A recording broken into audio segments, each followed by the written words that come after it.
Okay, I had an oopsie, so I'm not sure if my last video caught this or not.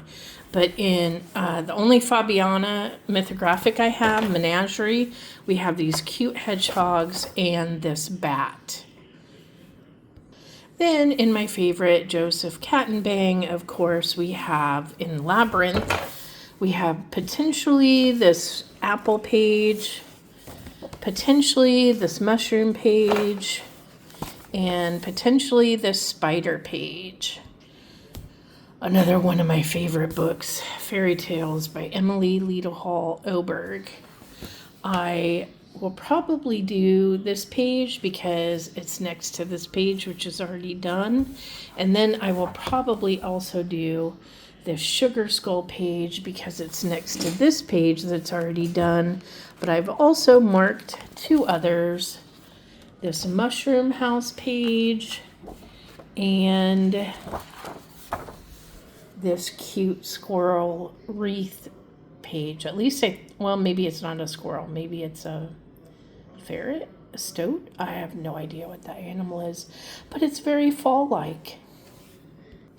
Okay, in this Four Seasons book, it has a whole, obviously, seasonal section and super cute squirrel, and then it has a double page spread of a bunch of acorns and leaves. Okay, I had a bunch more pages picked, but I had to tone it down. So in Circle of Life, super cute squirrels and skull. In Winter Wonderland, as much as I don't really like coloring words, sometimes I do like it. So I might color that page.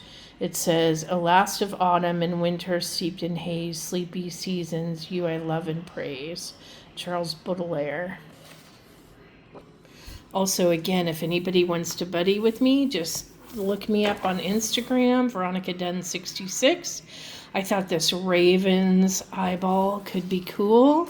I already did the dragon one in his other book. And then the spider lady could be cool because then I'd have a whole double page spread done. Okay, you guys, again, this book, I literally, I want to pick every single page in here. It is so, there's so many good pages in here. Like every single page practically you could do in October. I can't get it open. Okay, so both of these pages could be done. This is the pumpkin that's in the back, but I'm probably definitely gonna do the actual pumpkin. The other one that I want to do is the bat, but look at these other ones. The raven, yes, want to do that. The skull with the butterflies, yes, that's Halloween. I want to do that. And then this one, look at the skull and the hourglass. I mean, come on. But really, there's so many pages in here that you could do for Halloween. Okay, in Voyage, I picked the shoe for Cinderella. I thought that would be fun to do. I already colored all the Halloween ones in here. Oh, and before I forget, someone did ask me if I could show all the colored pages of my books, and I will be doing that, but not until November because I'm going to need all the time of October to color. Here's Erie's other book. What's it called? World Fairy Tales Cinderella pages. And, oh, is that all I marked? That is all I marked. Wow. No Halloween pages. Romantic Country, the third tale. There's a good Halloween page in here. Both this one and this one. It says Trick Party Treat. Look how cute that is. Okay, another favorite artist, and yes, I had many more pages marked in here. The skull and the page with the bat on it is what I'm going to probably end up with. Okay, only a few books left. Fragile World, and there's a bat page there. And there is another bat page there. Okay, Mythographic Wild Winter. You know, I love looking through all my books. Look at that cute squirrel page. And more hedgehogs.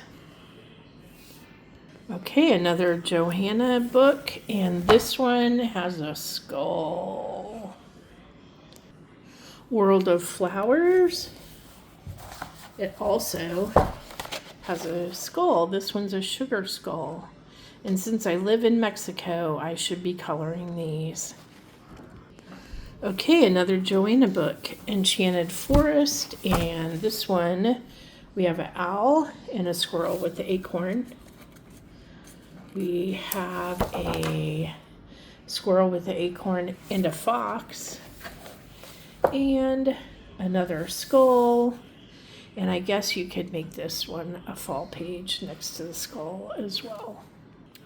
This is the only Tomislav Tomic book that I own. I would have loved to have gotten the other one, but I was intimidated by this book. And so I thought, well, let me color in this one. And then by the time I did, the other book had gone out of print, which makes me sad. But at least I have this one. So here's a potential fall page. And here is another potential fall page, the sunflower. There was a double page spread I had picked out, but I'm like, let's be realistic. I'm not going to do that. And then this one's all about apples and the dragons helping pick the apples. Okay, only one more book after this Melpomene book. And in this one, I did pick a bunch, and it was hard to narrow it down. So we have cow skulls. We have bears and deer, a sunflower, very fall-like. And this one, of course, squirrel, deer, owl, wolf. Another very fall-like page with a fall leaf in the middle. Let's see, what's this one? Oh yeah, super fall. Again, we got the bears and the wolves and the trees on fire, which I assume is a metaphor for fall. Then we have the pine cones, which is definitely fall. And then, of course, I had to mark this one out here because I want to do this one because it's bats. And my last book, I actually bought this book at Blick. It's a beautiful artist kind of book, and it's got these yellowy, creamy pages. So you don't have to color a background, and I love that. Of course, there's a nice fall page. And then this one is a double page spread, but I don't know, I might just write down my colors because as you can see, it crosses over only right at the black, not where you're coloring it. And that's it. Hopefully, wish me luck, people on the internet.